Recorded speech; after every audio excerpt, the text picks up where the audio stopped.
अभिभावकों को अपनी तरफ से नमस्कार करना चाहूँगी। और मेरा नाम वंशिका शर्मा है और आज मैं त्योहारों के प्रति घटता उत्साह पर अभिभाषण देना चाहूँगी। तो सबसे पहले हम ये जानते हैं कि त्यौहार होते क्या हैं।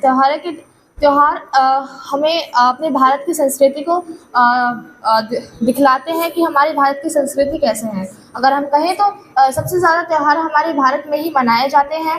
और हम बात करना चाहेंगे कि त्योहारों के प्रति घटता उत्साह कैसे हो रहा है। लोग अपने कामकाज में इतना ज़्यादा व्यस्त हो गए हैं कि उन लोगों को त्योहारों का मतलब ही नहीं पता चल पा रहा है। वे लोग सोचते हैं कि त्योहार मनाने का मतलब बस यही है कि हमने पटाखे जला दिए, राखी बांध दी और एक दूसरे को रंग लगा दिया, लेकिन इसका मतलब ये नहीं होता। लोग अपने जिस दिन त्योहार होता है उस दिन लोग, अगर हम कहें तो अपने काम काज छोड़कर लोग आलस को दूर भगाकर घर की साफ सफाई करते हैं और पूजा करते हैं। यही हमारे भारत की संस्कृति को दिखलाता है। और इस समय लोग क्या करते हैं कि ज़्यादा फ़ोन देखने की वजह से उनको ऐसा लगता है कि जो अंग्रेज़ के त्यौहार हैं वो ही सबसे अच्छे हैं। वे लोग क्या करते हैं, फादर्स डे मनाते हैं, क्रिसमस डे मनाते हैं और चॉकलेट डे मनाते हैं। वे क्या करते हैं, चॉकलेट डे के दिन एक दूसरे को चॉकलेट जो है भेंट करते हैं उपहार के रूप में, और फादर्स डे के दिन पिता का सम्मान करते हैं। क्या सिर्फ ये सही है कि एक ही दिन हम पिता का सम्मान करें? हमें पिताजी का सम्मान हर दिन करना चाहिए। लोग क्या करते हैं, इस समय लोगों ने अपने माता पिता को फ़ोन से बदल दिया है और मिठाइयों को शराब से बदल दिया है। इस दिन अगर हम त्योहारों की बात करें तो इस दिन लोग घृणा भुलाकर, दुश्मनी भुलाकर एक दूसरे के घर जाते हैं और उन्हें मिठाइयाँ भेंट करते हैं। धन्यवाद। आप सभी को मेरा सादर नमस्कार। मैं निष्ठा सिंह पॉजिट्रॉन हाउस की मेरा विषय है विद्यार्थी जीवन में खेल का महत्व। जैसा कि आप सभी जानते होंगे, विद्यार्थियों के लिए पढ़ाई के साथ साथ खेल का भी बहुत महत्व है। जैसा कि आप सभी जानते होंगे कि अगर विद्यार्थी खेलेंगे नहीं तो उनका स्वास्थ्य बिगड़ सकता है। जैसा कि आप सभी लोग जानते ही होंगे कि विद्यार्थियों को पढ़ाई के साथ साथ खेल में भी बहुत रुचि होती है। वो अगर खेल में रुचि नहीं होगी तो आप खुद एक बार सोचिए कि उनका स्वास्थ्य कितना बिगड़ सकता है। स्वास्थ्य बिगड़ने का सीधा सीधा मतलब यही है कि उनके दिमाग पर ये असर पड़ सकता है, जिससे कि उनकी पढ़ाई जो है वो कम हो सकती है या फिर वो पढ़ाई पर उतना ध्यान नहीं दे पाएंगे। तो खेल एक बहुत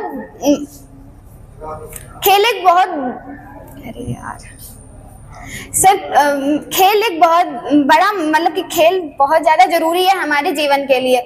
हमें खेल खेलते रहना चाहिए जिससे कि हमारा जो शरीर है वो काम करता रहे और उसमें कोई परेशानी या त्रुटि ना हो। अगर हम खेलते रहेंगे तो हमारा जो शरीर है वो एक्टिव रहेगा, चलता रहेगा और साथ साथ उसमें रोग भी नहीं होंगे। आप सभी लोग जानते होंगे कि स्कूलों में खेल के जो विषय वो अलग से पढ़ाए भी जाते हैं और लोग अलग अलग जगह खेलने भी जाते हैं।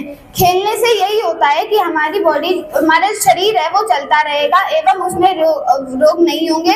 और साथ ही साथ विद्यार्थियों को खेल में भी बहुत ज़्यादा रुचि लेनी चाहिए। पढ़ाई तो उनके लिए आवश्यक है ही है, परंतु खेल उनके लिए और भी ज़्यादा आवश्यक है। अगर वो खेलेंगे तभी उनका दिमाग की जो श्रेणी है वो आगे बढ़ेगी, जिससे कि वो अपनी पढ़ाई पर ज्यादा ध्यान देकर आगे बढ़ पाएंगे। तो जैसा कि हमें पता है कि विश्व में ओलंपिक्स होते हैं। ओलंपिक्स में क्या होता है कि बहुत सारे लोग होते हैं और अलग अलग खेल खिलाए जाते हैं, जैसे कि वहाँ पे दौड़ करवाई जाती है, जिससे कि हमारे पैरों दौड़ किस लिए होती है, दौड़ एक प्रकार का खेल है जिससे हमारे पैरों के जो पैर मजबूत होते हैं, जिससे कि हमें चलने में और भागने में इतनी ज़्यादा समस्या या परेशानी नहीं होती है। तो सीधा सीधा कहने का मतलब यही है कि खेल हमारी जो जीवन में बहुत बड़ा रोल प्ले करता है, इसीलिए हमें खेलना ही चाहिए। इसीलिए इसी के साथ मैं अपनी वाणी को विराम देना चाहूँगी और धन्यवाद कहना चाहूँगी। आदरणीय प्रधानाचार्य, विद्यालय प्रबंधक एवं सभी शिक्षकगण एवं सभी मित्रगणों को मेरा सादर सुप्रभात। मैं उत्कर्ष गुप्ता कक्षा 9A का छात्र प्रोटॉन हाउस की तरफ से स्कूल में अनुशासन के महत्व प्रकरण पर अपने विचार प्रस्तुत करने जा रहा हूँ। अनुशासन विद्यार्थी जीवन के लिए अत्यंत आवश्यक होता है। अनुशासन से हम आने वाली कठिनाइयों और विधियों को सामना करते हैं।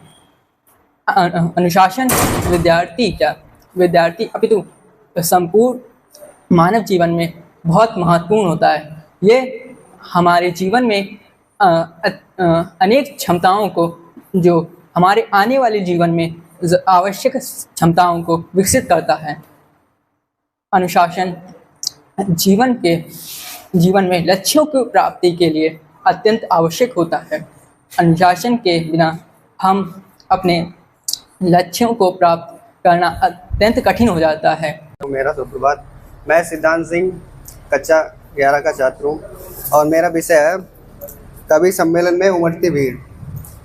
कवि सम्मेलन कवि का अर्थ होता है कविता गाने वाला। तो कवि सम्मेलन में उमड़ती भीड़ के कई कारण हो सकते हैं। कवि सम्मेलन में आज लोग कविताएं सुनना पसंद करते हैं और कविताओं के पीछे काफ़ी छोटे छोटे चुटकुले और कहानी वगैरह भी होती हैं। हमारे यहाँ बहुत ही फेमस कवि जो कि जिनका नाम मैं लेना चाहूँगा कुमार केशव हैं। उनकी कविता सुनने के लिए लोग बड़ी दूर दूर से आते हैं, देश विदेश से भी लोग आते हैं और वो इतनी पॉपुलैरिटी के साथ और इतने बढ़िया तरीके से कविताएं बताते हैं कि लोगों का मनोरंजन तथा उनकी जीवन से जुड़ी काफ़ी चीज़ें वो बेहतर कर पाते हैं। और मैं कक्षा 11 का विद्यार्थी हूँ। मैं अपने शिक्षक गणों को सबको धन्यवाद कहना चाहता हूँ कि मुझे यहाँ बोलने का मौका दिया। आज का मेरा विषय है अंतरिक्ष में भारत। जैसे कि हम जानते हैं भारत ने बड़ी तरक्की कर ली है, अंतरिक्ष तक पहुँच गया है। अंतरिक्ष में हमारे अभी जल्दी के मिशन जैसे चंद्रयान 3 जो पूर्ण हुआ है, जिसमें हमने पहले बहुत ही प्रयास किए लेकिन हम असफल रहे। लेकिन इस बार हमने अपने विमान उसको चंद्रयान पे लैंड कराया है और ये काफ़ी खुशी की बात है। इससे पूरे भारतवर्ष में काफ़ी उत्साह था। ये काफ़ी वैज्ञानिकों की मेहनत के बाद पूर्ण हो पाया है। हिंदी दिवस के शुभ अवसर पर उपस्थित हमारे विद्यालय से आदरणीय प्रबंधक महोदय और आदरणीय प्रधानाचार्य महोदय, उपस्थित शिक्षकगण, आप सभी को हमारी तरफ से हिंदी दिवस की शुभकामनाएं। मैं तान्या सिंह पॉजिट्रॉन हाउस से हूँ। आप सभी के सामने एक कविता को प्रस्तुत करने जा रही हूँ। एक डोर में हम सबको बांधती वह हिंदी है, एक डोर में हम सबको जो बांधती वह हिंदी है, एक डोर में हम सबको जो बांधती वह हिंदी है। सब भाषा की सगी बहन वो मानती वह हिंदी है, सब भाषा की सगी बहन जो मानती वह हिंदी है। सबसे प्यारी सबसे न्यारी हिंदी है राष्ट्रभाषा हमारी। सबसे प्यारी सबसे न्यारी हिंदी है राष्ट्रभाषा हमारी। हमको लगती सबसे प्यारी हिंदी से पहचान हमारी। प्रबंधक महोदय, आदरणीय प्रधानाचार्य जी, यहाँ उपस्थित सभी शिक्षकगण एवं मेरे प्रिय सहपाठियों, सभी को मेरा प्रेम भरा नमस्कार। मैं आराध्या वाजपेयी कक्षा 9वीं की छात्रा इलेक्ट्रॉन हाउस सदन से आज आप सभी के समक्ष हिंदी दिवस पर एक कविता प्रस्तुत करने जा रही हूँ। सर्वप्रथम आप सभी को हिंदी दिवस की शुभकामनाएं। तो मैं बताना चाहती हूँ कि हिंदी क्या है। कि जिस भाषा प्रेम पिता मातृ हृदय की ममता है, कि जिस भाषा प्रेम पिता मातृ हृदय की ममता है, जिस भाषा में सभी भाव भरने की अद्भुत क्षमता है, कि जिस भाषा में सभी भाव भरने की अद्भुत क्षमता है। जो भाषा अखिल विश्व में बोली और समझी जाती है, वह भारत की जन्मभाषा माँ हिंदी कहलाती है। सबसे सुप्रभात। और इस आज हिंदी दिवस के अवसर पे मैं आप सभी को हिंदी की हार्दिक शुभकामनाएं देना चाहती हूँ और आज के अवसर पे मैं आप सभी का धन्यवाद करती हूँ कि आप लोगों ने मुझे अवसर दिया कि मैं इस कविता को प्रस्तुत कर सकूँ और मैं न्यूट्रॉन हाउस की तरफ से एक कविता प्रस्तुत करना चाहती हूँ।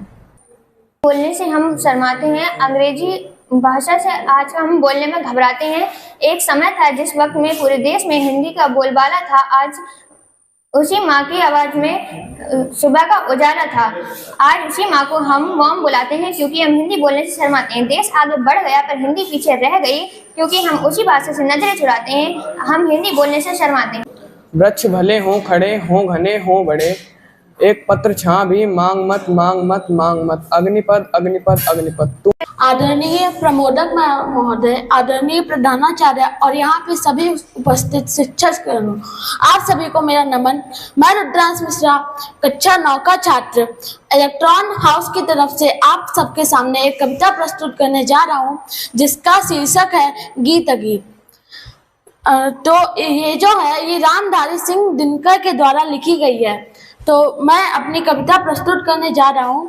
गीत गीत कौन सुंदर है, गीत गीत कौन सुंदर है, गाकर गीत बिरह के टटनी बेगवती बहती जाती है, दिल हल्का कर लेने को उपलों से कुछ कहती जाती। अवसर पर यहाँ पर उपस्थित आदरणीय शिक्षक आप सभी को हिंदी दिवस की हार्दिक शुभकामनाएं। मैं स्वास्थ्य गुप्ता आज अपने प्रोटॉन हाउस के सदन को प्रस्तुत करने जा रहा हूं अपनी कविता से। तो अपनी कविता में प्रस्तुत करने जा रहा हूं कि अंग्रेजी में नंबर थोड़े कम आते हैं, कि अंग्रेजी में नंबर थोड़े कम आते हैं, हम अंग्रेजी बोलने में भी घबराते हैं, कि हम अंग्रेजी बोलने में भी घबराते हैं, पर स्टाइल मारने के चक्कर में हम पूरी जान लगाते हैं क्योंकि हम हिंदी बोलने में शर्माते हैं, क्योंकि हम हिंदी बोलने में शर्माते हैं। कि एक वक्त था जब हमारे देश में हिंदी का बोलबाला था, कि एक वक्त था हमारे देश में जब हिंदी का बोलबाला था, उस माँ की आवाज में भी सुबह का उजाला था, कि उस माँ की आवाज में भी सुबह का उजाला था। आज उस माँ को हम मॉम कह के बुलाते हैं क्योंकि हम हिंदी भाषा को बोलने में घबराते हैं।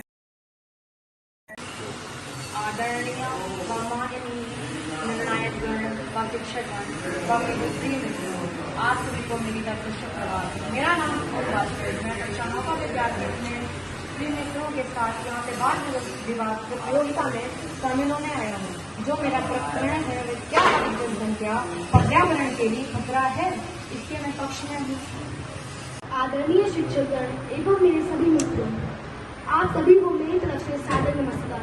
मैं दक्ष अवस्थी इलेक्ट्रॉन सदन से अपने सभी साथियों के साथ क्या वाद विवाद के विषय, क्या जनसंख्या पर्यावरण के लिए खतरा है, हम इलेक्ट्रॉन सदन के विद्यार्थी इसके विपक्ष में बोलेंगे।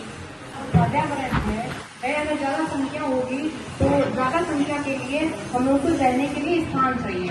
अगर स्थान चाहिए तो हमारी पृथ्वी पर ज्यादा से ज्यादा पेड़ है तो उन्हें हम लोग काटेंगे और काटने से जो हमारी ऑक्सीजन है, जो हमारी ऑक्सीजन गैस है वो कम होगी और जो कार्बन डाइऑक्साइड जो गैस है वह बहुत ज्यादा बढ़ेगी। तो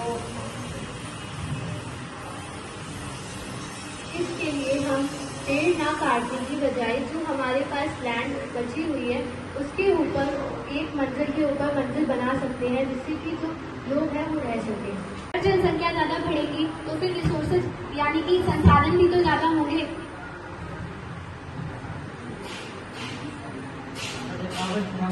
जनसंख्या बढ़ेगी तो घर कम पड़ जाएंगे और घर बनाने के लिए जमीन चाहिए होगी। आदरणीय शिक्षकगण व मेरे सभी मित्रों को मेरा नमस्कार। मैं दिव्यम राजपूत व मेरे कुछ मित्रों ने वाद विवाद प्रतियोगिता में भाग लिया है और हमारा जो प्रकरण है, क्या सरकारों को प्लास्टिक की थैलियों और पैकेजिंग पर प्रतिबंध लगाना शुरू करना चाहिए, और हम इसके पक्ष में बोलेंगे। मैं सार्थक रस्तोगी अध्यापक का शुक्रिया करना चाहूँगा कि उन्होंने मुझे इस वाद विवाद प्रतियोगिता में हिस्सा लेने का अवसर प्रदान किया। तो आज का मेरा प्रश्न है, क्या सरकारों को प्लास्टिक की थैलियों की पैकिंग पर प्रतिबंध लगाना चाहिए? तो मैं इसके विरुद्ध में बोलूँगा। जैसा कि सभी हम लोग जानते हैं कि प्लास्टिक की थैलियाँ हमारे लिए, हमारे सेवन के लिए बहुत ही ज़्यादा हानिकारक है। प्लास्टिक की थैलियाँ हम लोग इधर उधर डाल देते हैं, नदियों में तालाबों में, उससे जानवरों को भी बहुत नुकसान होता है। तो जैसा कि हम सब लोग जानते हैं कि प्लास्टिक की थैलियों का आज के ज़माने में बहुत ज़्यादा उपयोग हो रहा है। हमारे हिसाब से इसको बैन नहीं होना चाहिए, क्योंकि हमारी सरकार को इस थैली को यूज़ करने से, इस थैली का उपयोग करने से बहुत ज़्यादा फायदा होता है। जैसे कि ये कागज़ की थैलियों के मुकाबले बहुत कम पैसों में बन जाती है, जिससे हमारी सरकार को बहुत ज़्यादा फायदा होता है। जैसे पॉलीथीन में आपको पता है कि कई प्रकार के रासायनिक पदार्थ मिलते हैं, तो उससे हम लोग अगर कहीं पे उसको फेंक देते हो, अगर उसमें कहीं पैकेजिंग लेके आते हैं, अगर कुछ खाना वगैरह लेके आते हैं, तो उससे हम लोगों को काफी सेवन करने पे हम लोगों को उस खाने से बहुत सारी बीमारियां हो सकती हैं, तो इसीलिए वो बैन होनी चाहिए। मैं दक्ष अवस्थी अपने साथियों के साथ इलेक्ट्रॉन सदन से वाद विवाद के विषय क्या ऑनलाइन शिक्षा पारंपरिक शिक्षा से बेहतर है, इसके पक्ष में बोलने जा रहा हूँ। तो आज का मेरा प्रकरण है, क्या ऑनलाइन शिक्षा पारंपरिक शिक्षा से बेहतर है। मैं इसके विपक्ष में बोल रहा हूँ। ऑनलाइन शिक्षा हमें लचीलापन प्रदान करती है, जिससे हम किसी भी समय और कहीं भी रहकर हम पढ़ाई कर सकते हैं। जैसा कि आप सब जानते हैं कि आज के समय में मोबाइल, लैपटॉप आदि के प्रयोग बहुत ज़्यादा बढ़ रहे हैं, जिससे हमारे युवाओं को कई सारी परेशानियों का सामना करना पड़ता है। जैसे कि बहुत समय से पहले उनको चश्मा इस्तेमाल करना पड़ जाता है, और अपने समय से पहले उनके आंखों में दिक्कत हो जाती है, जिससे उनको बुढ़ापे में चल करके, और बुढ़ापे में क्यों, कई बार तो जवानी में ही उनको अपनी आंखों से दिक्कत कम हो जाता है, जिसके कारण उन्हें बहुत सी दिक्कत हो जाती है। निष्कर्ष में ये बताना चाहती हूँ कि पारंपरिक शिक्षा व ऑनलाइन शिक्षा के बहुत ही फायदे व दोनों के बहुत नुकसान हैं। अगर हम पारंपरिक शिक्षा की बात करें तो ये छात्र व शिक्षक के बीच में एक मानवीय संपर्क प्रदान करती है। ऑनलाइन शिक्षा की बात करें तो वह हमें ऑनलाइन चीजें, बहुत सी चीजें बताती है, जैसे ऑनलाइन आर्टिकल और ऑनलाइन लाइब्रेरीज और बहुत सारी चीजें। तो मैं आपको यह बताना चाहूँगा, जो ऑनलाइन शिक्षा होती है वो पारंपरिक शिक्षा से बहुत ज़्यादा अच्छी नहीं मानी जाती है, क्योंकि जो पारंपरिक शिक्षा होती है उसमें हम लोगों को कायदा सिखाया जाता है। और सबसे जो बड़ी चीज़ है, अगर जो हमारे भारत के जो बच्चे होंगे वो अपना टाइम का सही से प्रयोग नहीं कर पाएंगे, अपने टाइम को सही से मैनेज नहीं कर पाएंगे। जैसे कि अगर कोई बच्चा स्कूल जाता है तो उसे पता है कि मुझे सुबह 7 बजे उठना है और 7 बजे से 1 बजे तक मुझे पढ़ाई करके वहाँ से आनी है। अगर हम लोग ऑनलाइन एजुकेशन लेंगे तो हम लोग का कोई टाइम नहीं बनेगा, कोई टाइम मैनेज नहीं हो पाएगा, जिससे हमारे छात्रों को बहुत ज़्यादा परेशानी का सामना करना पड़ सकता है।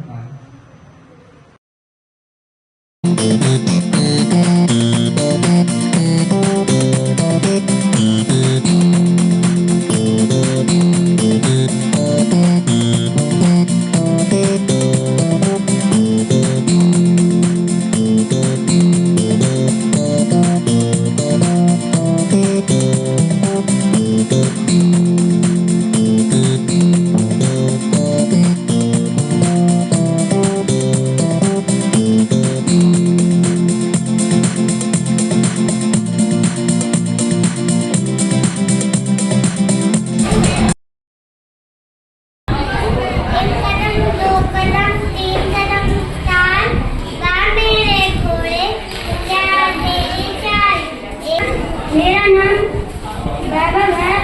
मैं आज यहाँ कविता सुनाने के लिए उपस्थित हूँ। माँ तुम कितनी भोली वाली, कितनी प्यारी प्यारी हो, मिलते सच्ची मिश्री जैसी सारी सबसे न्यारी हो। मेरे मन में जोश तुम्हें से तुमसे ही प्रकाश, तुमसे रात मुस्कुराता, तुमसे ही विश्वास। Thank you. अगर ना होता चांद रात में हमको दिशा दिखाता कौन, अगर ना होता सूरज दिन को सोने सा चमकाता कौन। कितना सुंदर है ये स्कूल, इसमें रंग बिरंगे फूल, फूल सुहाने सबको बातें, इन्हें देखकर सब लल जाते। टीचर हमें पाठ कराती, नई नई बातें सिखलाती, फूलों से गिनती करवाती, टॉफी देकर हमें खिलाती। धन्यवाद। चंदा मामा दूंगे, कुएं पकाए दूंगे। मेरा नाम अपेक्षा है। मैं आपको एक कविता सुनाई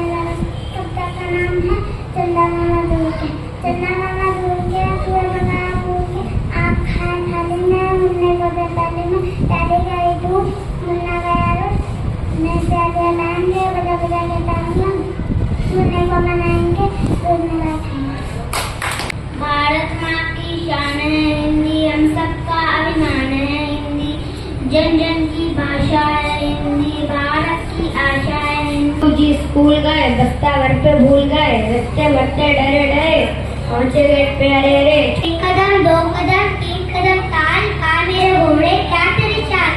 एक कदम, दो कदम, तीन कदम ताल, भाग मेरे घोड़े चल नहीं था। प्रधानाचार्य सम्मानित शिक्षागण एवं मेरे प्रिय साथियों, हिंदी दिवस पर मैं आप सबको अपना परिचय देना चाहती हूँ। मेरा नाम अनिका रस्तोगी, मैं इस विद्यालय की कक्षा 9 की छात्रा हूँ। मेरे पिताजी का नाम निसार रस्तोगी, मेरी माता जी का नाम श्रीमती अर्पणा रस्तोगी है। मेरा नाम अदिति सिंह है, मैं कक्षा 2 में पढ़ती हूँ। मैं शेरापुर की रहने वाली हूँ।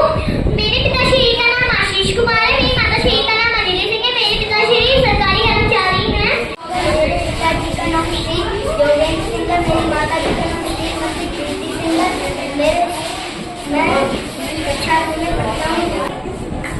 प्रभात, मेरा नाम अर्णव दीक्षित है, मैं कक्षा प्रथम का छात्र हूँ। मेरे पिताजी का नाम श्री सदानंद दीक्षित।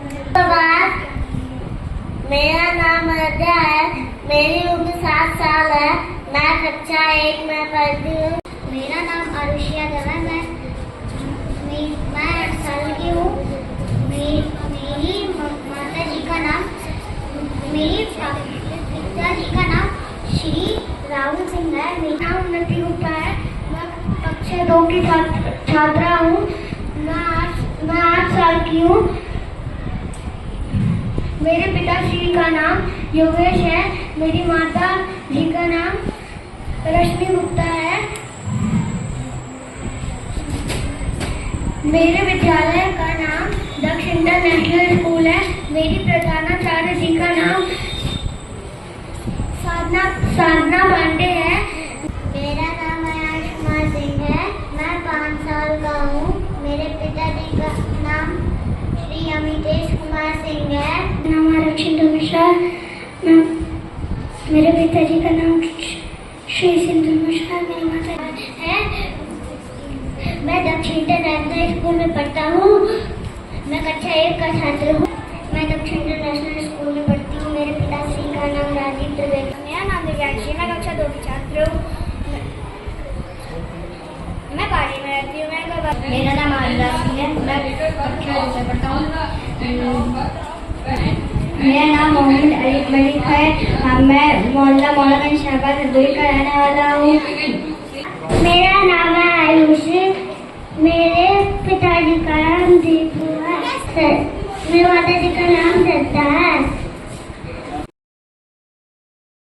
गिनाई कराऊंगे। राइट आंसर एक ध्वनि। हिंदी की पहली बोलती फिल्म कौन सी थी?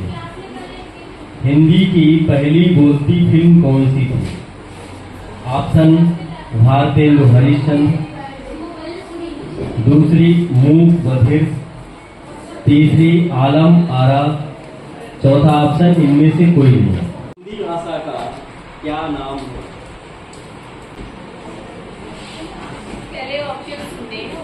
दो वाक्यों को जोड़ने वाले अब्बे को क्या कहते हैं? प्रोटॉन। समुच्चय बोधन की डिवाइड आंसर। सेना शब्द में कौन सी संज्ञा होगी?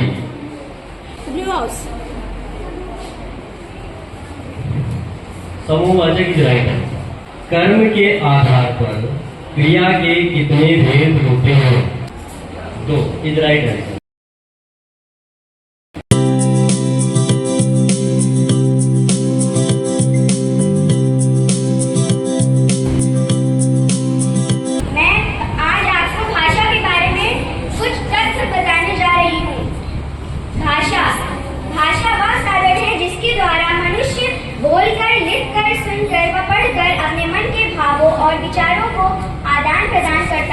आज मैं आपको वचन के बारे में बताने वाला हूँ। वचन के 2 भेद होते हैं, एक वचन, बहुवचन। मेरा आप सभी से नमस्कार। मैं जसप्रीत कौर कक्षा 5 से हूँ। मेरा नाम अरब है। आज हम आपको बताने जा रहे हैं विशेषण के बारे में। सर्वनाम की विशेषता बताने वाले शब्दों को विशेषण कहते हैं। जैसे गुणवाचक विशेषण। गुणवाचक विशेषण वो होते हैं जो संज्ञा या सर्वनाम के गुण, दोष, रंग, आकार के विषय में बोलते हैं। संज्ञावाचक विशेषण वो होते हैं जो संज्ञा और सर्वनाम के सर्वनाम का संख्या बताते हैं। तीसरा, परिमाणवाचक विशेषण। परिमाणवाचक विशेषण वो होते हैं जो संज्ञा या सर्वनाम की मात्रा या परिमाण के विषय में बोलते हैं। मेरा नाम डॉक्टर पंची है, मैं कक्षा 3 से हूँ। मैं आपको संज्ञा के बारे में बताना चाहता हूँ। संज्ञा किसी व्यक्ति, वस्तु अथवा स्थान के नाम को संज्ञा कहते हैं। उदाहरण, राम घर जाता है। मेरा विषय संज्ञा और वचन है। संज्ञा किसी व्यक्ति, वस्तु, स्थान, प्राणी अथवा भाव के नाम को संज्ञा कहते हैं। यह 3 प्रकार के होते हैं: व्यक्तिवाचक, भाववाचक, जातिवाचक। व्यक्तिवाचक संज्ञा जिस शब्द से विशेषण व्यक्ति, वस्तु या स्थान का बोध हो उन्हें व्यक्तिवाचक संज्ञा कहते हैं। भाववाचक संज्ञा जिस शब्द से जो शब्द किसी भाव को प्रकट करते हैं उन्हें भाववाचक संज्ञा कहते हैं।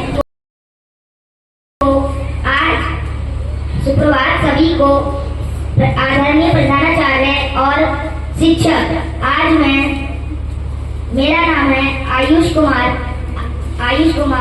मैं कक्षा 5A से हूँ।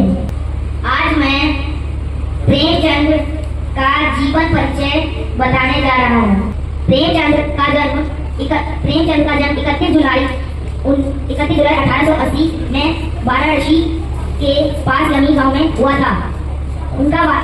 वह हिंदी साहित्य के महान लेखक थे। उनकी कहानियाँ और उपन्यास सामाजिक यथार्थ को चित्रित करते हैं। उनका निधन 8 अक्टूबर 1936 में हुआ था। छायावाद के लेखक और कवि हैं। इनका जन्म 27 सितंबर 1907 में इलाहाबाद के पास प्रतापगढ़ गांव में हुआ था। वे सन 1983 में इलाहाबाद यूनिवर्सिटी इंग्लिश लिटरेचर में MA किया था। वे 1941 से 1952 इलाहाबाद में रहे हैं। मेरा नाम दर्शनदीप सिंह है और कक्षा 4 से हूँ। आज मैं आपको हरिवंश राव बच्चन जी पर जीवन परिचय दूंगा।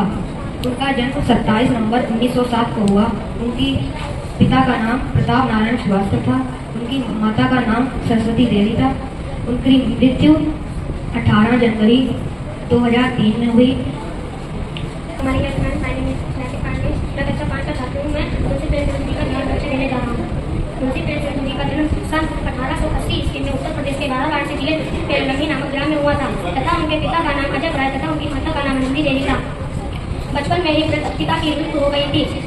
मृत्यु हो जाने के कारण उनका बचपन बड़ी कठिनाइयों से व्यतीत हुआ, किंतु मुंशी प्रेमचंद जी ने साहस और परिश्रम से अपना अध्ययन जारी रखा। कुछ बरस तक वह विद्यालय में अध्यापक भी रहे। उसके बाद सब डिप्टी इंस्पेक्टर हो गए।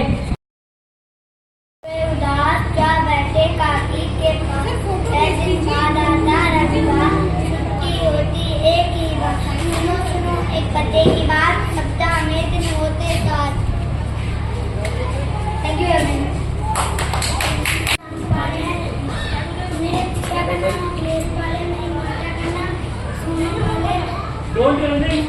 मैं आपको एक कविता सुनाने जा रहा हूँ।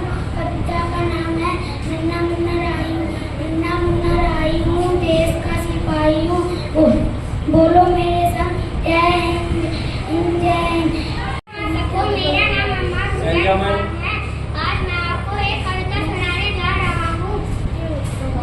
1 कदम 2 कदम 3 कदम ताल, वक्त मेरे घोड़े क्या तेरी चाल। प्रधानाचार्य महोदय जी, आदरणीय शिक्षकगण व हमारे सभी प्रिय मित्र, आप सभी को मेरा सुप्रभात। मेरा नाम अदिति वाजपेयी है।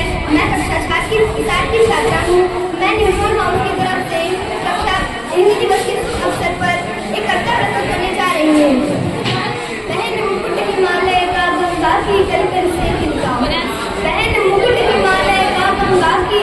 सीखता, सभ्यता और संस्कृति का अनुपम खजाना है यहाँ मिलता, अनुपम खजाना है यहाँ मिलता।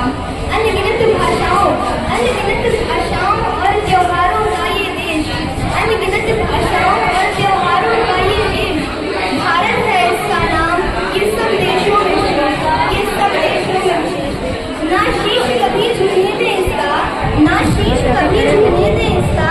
इतिहास का इसके मान रखे, इतिहास का इसके मान रखे, मातृभूमि है सबसे ऊपर, पल पल इसका ध्यान रखे, पल पल इसका ध्यान रखे। एक दाता प्रण लेकर जब भारत का निर्माण करें, वह तिरंगा हरदम उनका मिलकर ऐसे काम। आचार्य जी और सभी अध्यापक हैं, सभी को मेरा सुप्रभात। मेरा नाम आदित्य कुमार प्रजापति, मैं कक्षा 8 का छात्र हूँ। मैं न्यूटन हाउस की तरफ से आप सभी के समक्ष एक कविता प्रस्तुत करने जा रहा हूँ। पहन मुकुट हिमालय का गंगा की कलकल से, पहन मुकुट हिमालय का गंगा की कलकल से, सभ्यता और संस्कृति का अनुपम खजाना है, सभ्यता और संस्कृति का अनुपम खजाना है यहाँ मिलता। अनगिनत भाषाओं और त्योहारों का ये देश, अनगिनत भाषाओं और त्योहारों का ये देश, भारत है इसका नाम, ये सब देशों में।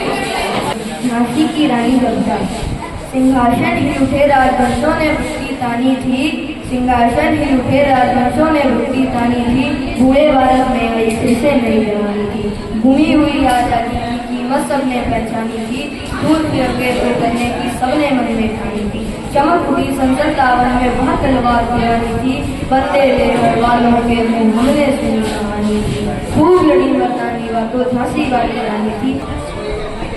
सुप्रभात आदरणीय प्रधानाचार्य जी एवं समस्त अध्यापक। मैं आर्य कक्षा 8 की छात्रा हूँ। मैं आपके सामने एक कविता प्रस्तुत करने जा रही हूँ। मैं आशा करती हूँ कि आपको मेरी कविता आदर्श मेरे भारत देश को समर्पण विषय पर सुनाने जा रही हूँ। मेरा भारत देश महान नए सुरक्षित उसके खातिर हंसते हंसते दे देंगे हम अपनी, उसके बेटे शीश कटाकर देखो करे समर्पण करना। मेरा भारत देश भारत माँ की शान है हिंदी, भारत माँ की शान है हिंदी, हम सबका अभिमान है हिंदी, भारत माँ की शान है हिंदी, हम सबका अभिमान है हिंदी, जन की भाषा है हिंदी, भारत की आशा है हिंदी। हिंदी है भारत की शान, हर की है अपनी जान, माँ की ममता जैसी प्यारी, सभी भाषाओं से सबसे न्यारी, दिल में की भाषा हिंदी, सबकी आशा हिंदी, इस सारी का इसमें बात बस इसने पूरा दिया।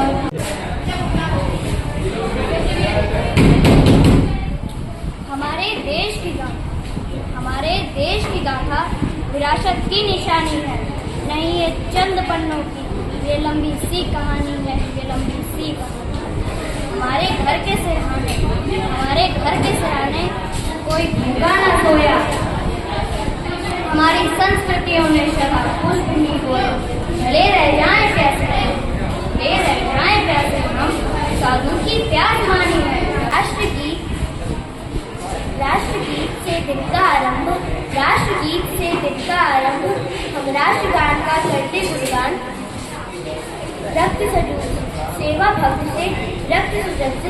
भक्ति से हम है के बल जवान। क्रिया के मूल रूप को क्या कहते हैं?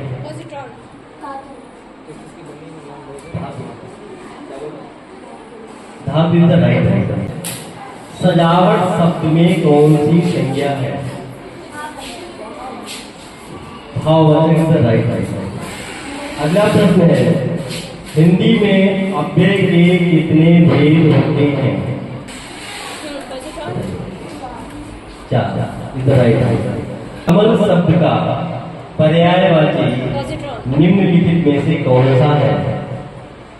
तीर, सर, विसिक, या दूसरा ऑप्शन है मेघ, बादल, जल, तीसरा ऑप्शन है पंकज, नीरज, सरोज, जल। The right. अगला प्रश्न है, जो साग सब्जी खाता है उसे क्या कहा जाता है? शाकाहारी इज द राइट आंसर। और मेरे प्रिय भाई मित्रों, मैं सिद्धार्थ शुक्ला कक्षा 8 से मैं न्यूट्रॉन सदन से आपके सामने भाषण प्रस्तुत करने जा रहा हूँ। भाषण का नाम है मेरा प्रिय भारत है। भारत एक महान देश है जिसमें बहुत ही महान कवि और खिलाड़ी भी हुए हैं, जैसे कि कालिदास और तुलसीदास। आज भारत में वातावरण बहुत ही शुद्ध होता है, जिसकी वजह से फसलें भी अच्छी हो पाती हैं और भारत इसका बहुत ही अच्छे से लाभ उठा रहा है, जैसे कि अलग अलग देशों में फसलों का यातायात कर रहा है। अपने आज के विषय स्कूल में अनुशासन का महत्व से प्रकाश डालने की अनुमति चाहते हैं। स्कूल में अनुशासन का महत्व। आप सब जानते हैं अनुशासन क्या है? जैसे दिन और रात, सर्दी गर्मी, हर मौसम हर ऋतु अपने एक समय पर होती है, ऐसे ही हमें अपने सारे कार्य एक समय पर करना चाहिए और करते हैं, जिसे हम अनुशासन के नाम से जानते हैं। अनुशासन, स्कूल में अनुशासन का महत्व बहुत है। इसको अनुशासन हमें हर विद्यार्थी को अनुशासन से काम करना चाहिए। अनुशासन। आदरणीय प्रधानाचार्य जी महोदय एवं मेरे सभी मित्रों, मेरी तरफ से आप सभी को हिंदी दिवस की हार्दिक शुभकामनाएं।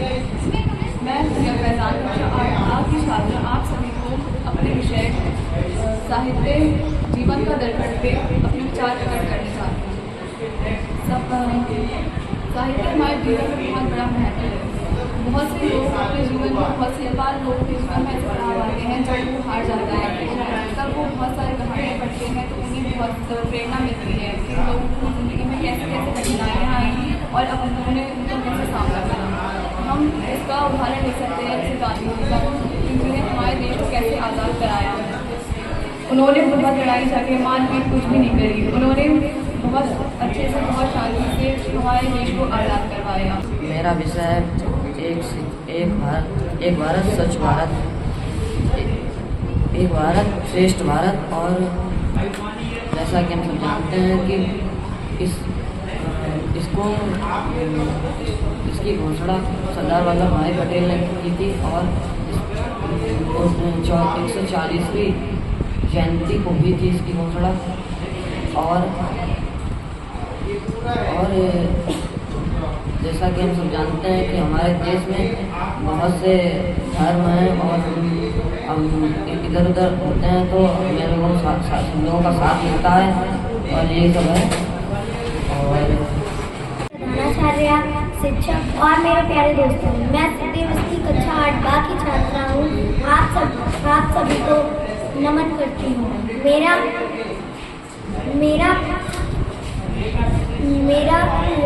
मेरा सपना, मैं चाहती हूँ कि मैं डॉक्टर बनूँ, क्योंकि मैंने बहुत से लोगों को देखा है जो कि ज़रूरतमंद और गरीब लोग हैं, अपना इलाज नहीं करवा सकते हैं।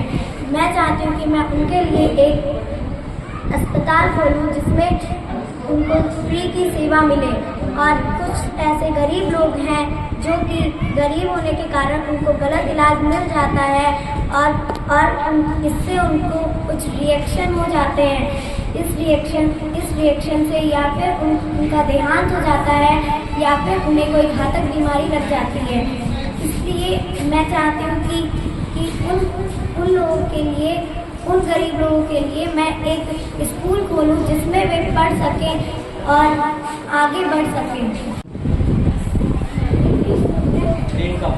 परम आदरणीय प्रधानाचार्य जी, समस्त सम्मानित शिक्षकगण और मेरे प्यारे विद्यार्थी, मैं सौम्या वाजपेयी पॉजिट्रॉन सदन की तरफ से और कक्षा 8 की छात्रा आप सभी को सादर प्रणाम करती हूँ। मैं अपने विषय मेरे प्रिय त्योहार पर अपने विचार रखना चाह रही हूँ। मेरा प्रिय त्योहार दीपावली है। जैसा कि हम सब जानते हैं, दीपावली सत्य पर असत्य और बुराई पर सच्चाई की जीत का प्रतीक है। दीपावली पर हम भगवान श्री गणेश और माता लक्ष्मी की पूजा करते हैं। आज से कुछ वर्ष पहले जब भगवान राम 14 वर्ष का वनवास लेकर अयोध्या छोड़कर गए थे, तब जब वो वापस आए थे माता जानकी और अपने अग्रज लक्ष्मण जी के साथ, तब अयोध्या वासियों ने घी के दिए जलाकर उनका स्वागत किया था। उनका स्वागत किया था। लेकिन आज के समय पर दीपावली दीपों का त्यौहार नहीं रह गया, सिर्फ पटाखों और फुलझड़ियों का त्यौहार रह गया। पहले के टाइम पे इसके आने का उत्साह एक अलग ही उत्साह था। आज के टाइम पे हम उसे उस उत्साह से नहीं मना पा रहे हैं जिस उत्साह से पहले के समय पे मनाते थे। दीपावली जिस तरीके का त्यौहार है, दीपावली पे आज के टाइम पे हम लोग प्रदूषण भी बहुत ज़्यादा फैला रहे हैं। जैसे कि हम लोग जो पटाखे जलाते हैं, हमें वो इतने ज़्यादा नहीं जलाने चाहिए। त्योहार और खुशी केवल उतनी मनानी चाहिए जितनी की सीमित हो। हम अपनी खुशी को लेकर और जनजातियों को नुकसान नहीं पहुंचा सकते हैं। कोई भी त्योहार अगर अपनी खुशी को लेकर मनाते हैं, त्योहार सभी खुशियों से मनाए जाते हैं, लेकिन त्योहारों का महत्व है खुशी मनाना। लेकिन अगर हम किसी को इसका दुष्प्रभाव होता है तो हमें वो नहीं करना चाहिए। हमें इतनी ही खुशी मनानी चाहिए जितनी कि हम देख सकते हैं। दीपावली मेरा प्रिय त्यौहार है और दीपावली हर साल हम अच्छे से मनाते हैं। दीपावली पर हम मिठाइयाँ भी बनवाते हैं और भगवान श्री गणेश और माता लक्ष्मी की पूजा करते हैं। और दीपावली को हम हर साल कार्तिक माह की अमावस्या को मनाते हैं।